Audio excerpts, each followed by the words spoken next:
Hey, what's up? It's Philip from Easy Tutorials. Let me show you today how to cut, copy and paste your audio clip over here.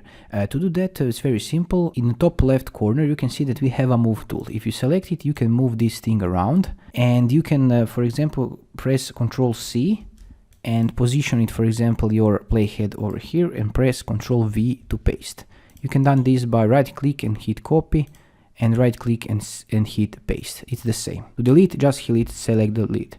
You can also paste into a new track by selecting it and hitting Ctrl V, and it will paste into second track, third track, and so on. We delete this. To trim your audio, just select it and trim from the beginning and trim from the end, like this. And if you want to cut it, for example, inside, just select this razor tool or R on the keyboard and cut, and now select back the selection tool and you can move it out. So you can move playhead over here, click R to cut, go back to V key and move the part, or move this part all around your clips. And this is it. If you find this helpful, let me know in the comments below. Have a nice day. Bye bye.